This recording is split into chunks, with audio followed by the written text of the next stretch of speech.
주님의 평강이 여러분과 함께하기를 기원합니다. 오늘 성경 읽기와 말씀 묵상을 통해 하나님의 말씀을 깨닫는 지혜와 기도하고 간구하는 모든 것들 위해 응답의 열매가 충만하기를 소망합니다. 오늘 성경 읽기 내비게이션은 신명기 9장입니다.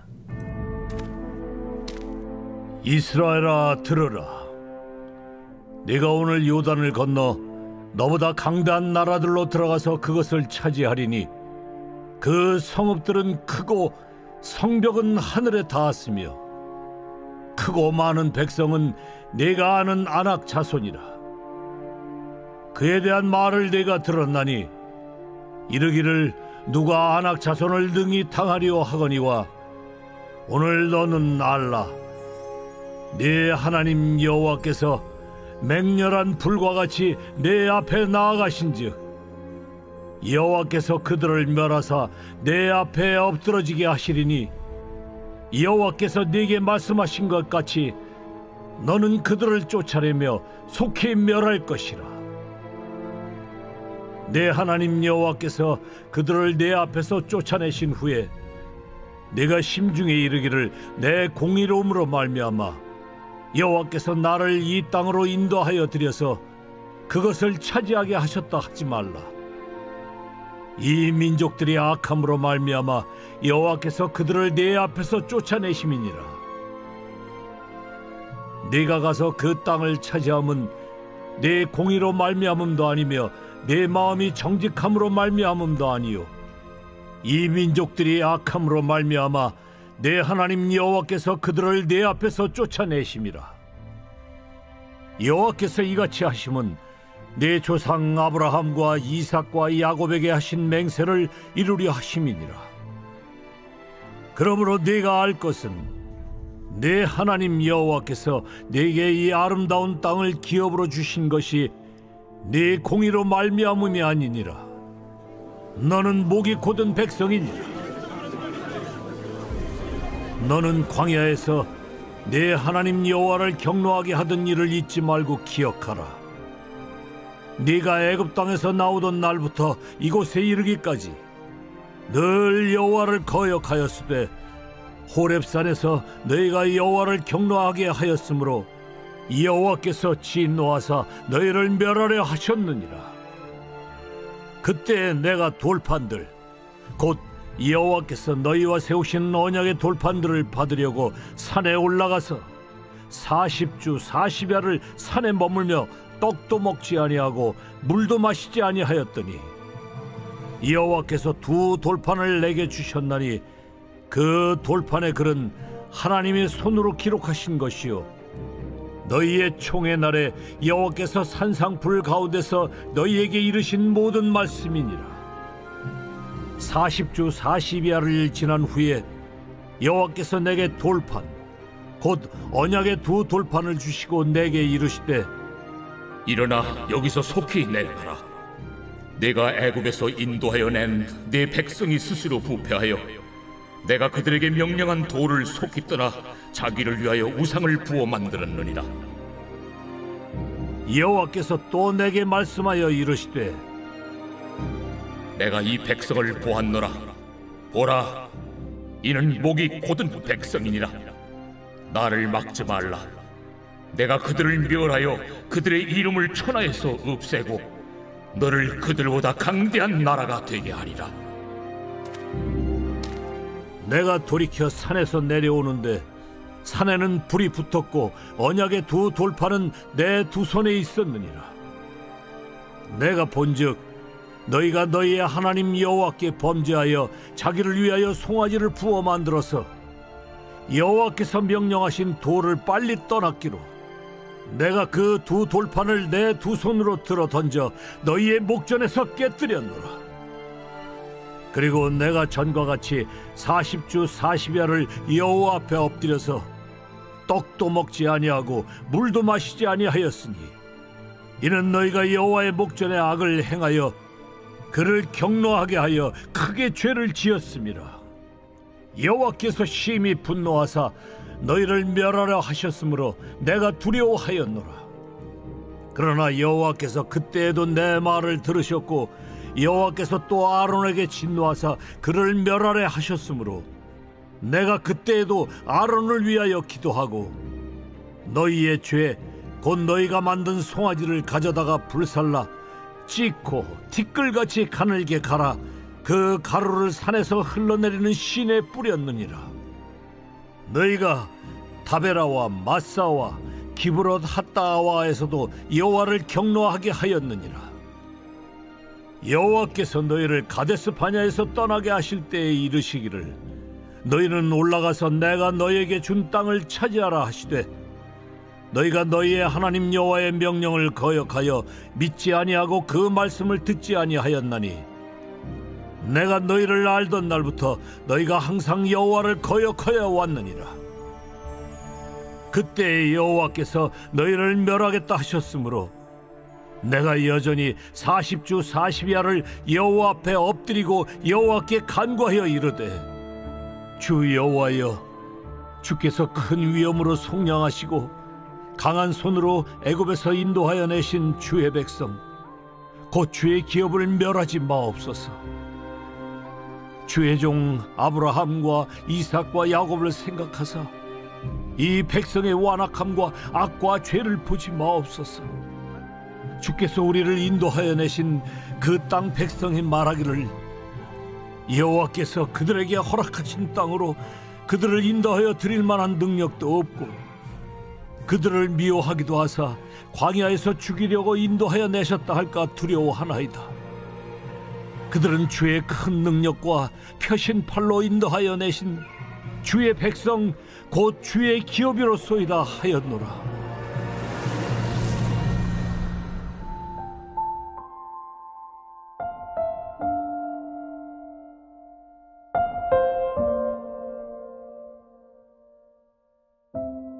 반복 효과.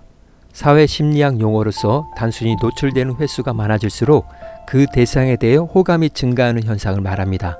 그래서 노출 효과, 친숙성의 원리라고도 합니다. 상품의 이름을 계속해 부르는 반복 광고를 보면 처음엔 누구나 반감을 느끼기 쉽습니다. 그러나 시간이 지남에 따라 자기도 모르게 기억하게 되고 친밀감을 느끼게 됩니다. 이것을 심리학에서는 단순 접촉의 원리라고 합니다. 접촉의 횟수를 반복적으로 늘리면 기억이 새겨지고 거부감이 적어지거나 친밀감이 늘어난다는 이론입니다. 몸이 멀어지면 마음도 멀어지고 눈에서 멀어지면 마음에서도 멀어지기 마련입니다. 멀리 있는 친척보다 가까이 있는 이웃이 낫다는 말처럼 반복적으로 보고 듣고 함께할 때 가까워지고 친밀해지는 법입니다. 단순 반복 노출로 발현되는 효과를 에펠탑 효과라고 합니다. 에펠탑은 1889년에 개최된 파리 만국 박람회를 기념하기 위해 만든 건축물입니다.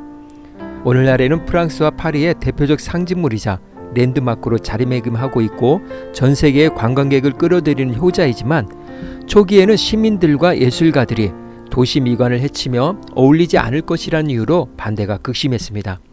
에펠탑 주변 샹마르스 지역 주민들은 반대 소송을 냈고 1887년 2월 14일 파리의 작가, 화가, 조각가, 건축달은 르탕의 예술가의 항이라는 글을 발표해 공식적으로 배척하기도 했습니다. 결국 파리시는 20년 후 철거라는 조건부로 건설을 진행할 수 있었습니다. 그러나 1889년 4월 15일 탑이 완공된 후 여론은 달라졌습니다. 2년이 넘는 건립 기간 동안 매일 에펠탑의 공사 과정을 지켜보면서 에펠탑이 눈에 익숙해지게 되었고 완공 시에는 매력적으로까지 보이게 됐기 때문입니다. 이미 파리의 명물로 자리 잡은 에펠탑을 해체해서는 안 된다는 여론이 커지자 20년의 기한이 만료된 1909년에 에펠탑을 철거하려던 파리시는 곧 계획을 철회했습니다. 이처럼 처음에는 관심도 없거나 혹은 싫어하던 대상도 반복해서 마주칠 경우 나중에는 친근해져서 호감을 갖게 됩니다. 하나님과 친밀해지고 가까워지기 위해서는 들어야 하고 마음과 뜻과 힘을 다하여 하나님께 집중하고 하나님의 명령과 법도와 규례를 마음에 새기고 자녀들에게 가르치고 어떤 상황이든 말씀을 강론하며 늘 눈에 보이게 하고 말씀과 떨어지지 않도록 해야 합니다.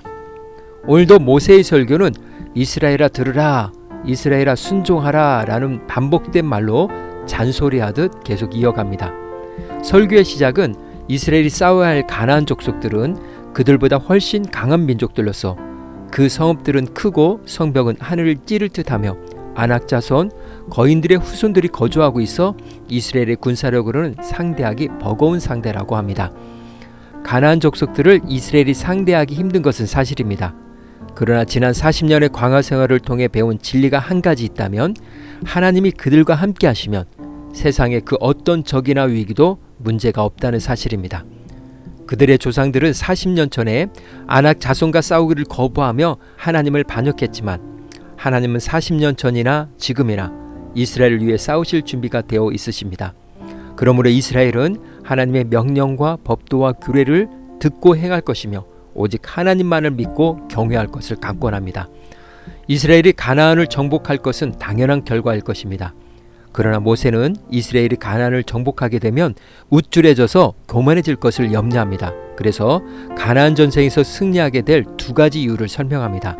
먼저 창세기 15장 16절에서 하나님이 아브라함에게 약속하시기를 가나안 사람들의 죄가 차야 그 땅을 아브라함의 후손들에게 주시겠다고 하신 말씀을 성취하셨다는 것과 두 번째, 하나님이 선조들에게 하신 약속을 지키셨다는 사실입니다. 그러므로 그들의 공의와 정직함으로 그렇게 되었다는 생각을 아예 버리고 교만하지 말 것을 경고합니다. 어찌 보면 출애굽 1세대들의 역사는 반역의 연속이었습니다. 너는 목이 곧은 백성이니라 라고 말하면서 광야에서 하나님을 얼마나 노엽게 했는지를 기억하라, 잊지 말라고 강권합니다. 모세는 그들의 교만과 고집을 꺾고 하나님 앞에 겸손할 수밖에 없도록 하나님을 경노하게 했던 일들을 이야기합니다. 그들은 모세가 시내산에서 율법을 받는 동안 산 아래에서는 아론이 주동하여 금송아지를 만들어 온 이스라엘이 숭배했으며 다베라, 마사, 기브롯 핫다와에서는 마실 물이 없다며 하나님이 자기들을 목말라 죽게 하시려고 이집트에서 이끌어내셨다고 원망했고 일부 불량한 사람들의 농간으로 매일 만나만 먹는 것에 대해 하나님을 불평했습니다. 가데스 바네에서 가나안 땅에 보냈던 정탐꾼들의 보고를 듣고 하나님께 반역했던 일 등 이스라엘의 역사에서 가장 괄목할 만한 반역 사건 두 가지를 상기시키면서 겸손할 것을 요구합니다. 하나님께서 광야 생활을 통해 이스라엘을 낮추시고 겸손하도록 훈련을 시키셨듯이 모세는 하나님의 용서와 은혜가 아닌 그들의 조상들이 하나님 앞에 얼마나 수치스러운 범죄를 저질렀는가를 생각하도록 하여 결코 고만할 수 없도록 가르쳤습니다. 그리고 모세는 자신의 간증을 마무리로 오늘의 설교를 마칩니다. 그는 40일 금식을 마치고 산에서 내려오자마자 금송아지 반역 사건 때문에 다시 40일 금식 기도를 하게 되었습니다. 모세의 기도는 자신의 인간적 불안감에 근거하지 아니하고 한결같이 인간과의 관계에 대한 하나님의 의지였습니다. 하나님은 금송아지 우상 숭배를 하는 이스라엘을 두고 모세에게 내가 이집트에서 데리고 나온 너의 백성이라고 말씀하시며 이스라엘과 거리두기를 하셨지만 모세는 이스라엘이 자기 백성이 아니라 당신의 백성, 당신의 소유라고 하면서 하나님의 백성이라는 사실을 부각시켰습니다. 그리고 하나님이 선조들에게 하신 약속, 그들의 후손들이 하늘의 별들처럼 바닷가의 모래알처럼 많아질 것과 그들에게 가나안 땅을 주실 것을 기억하시고 이스라엘의 용서를 간구했습니다. 끝으로 모세는 만일 그렇지 않으시다면 하나님의 명예가 훼손될 것이므로 하나님의 이름을 위해서라도 이스라엘을 용서해달라고 간청합니다. 오늘도 모세는 하나님께나 이스라엘에게 반복적으로 고백하며 말씀을 전하고 있습니다. 오늘 구약성경 읽기 내비게이션은 신명기 9장 반복 효과였습니다. 이 시간 기도의 자리로 나아갑니다. 모세가 이스라엘에게 반복적으로 외친 메시지는 이스라엘아 들으라 라는 말이었습니다. 하나님의 명령과 법도와 규례를 순종하는 것은 매일 반복적으로 읽고 듣고 쓰고 기도하는 것으로부터 시작됩니다. 예배는 하나님과의 교제와 같습니다. 자주 반복적으로 드리는 예배에 반복적으로 노출될 때 하나님의 은혜를 지속적으로 경험하게 되는 것입니다. 자신의 삶의 패턴을 돌아보며 기도의 자리로 나아갑니다.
사랑의 하나님, 늘 언제나 늘 가까이 주님과 함께하기를 소망합니다. 모이는 예배에 힘쓰고 하루의 시작과 끝을 말씀으로 이어가며 사소한 일에도 주님께 이야기하며 주님을 닮아가기를 원합니다. 오늘은 이렇게 고백하며 나아갑니다. 경건의 훈련은 듣고 읽고 쓰고 기도하는 것의 반복입니다. 예수님의 이름으로 기도합니다. 아멘. 이제 음악이 마칠 때까지 자유롭게 기도합니다. 하나님께서 우리의 기도에 귀 기울여 주십니다.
우리의 기도를 들으신 하나님께서 오늘도 동행하십니다.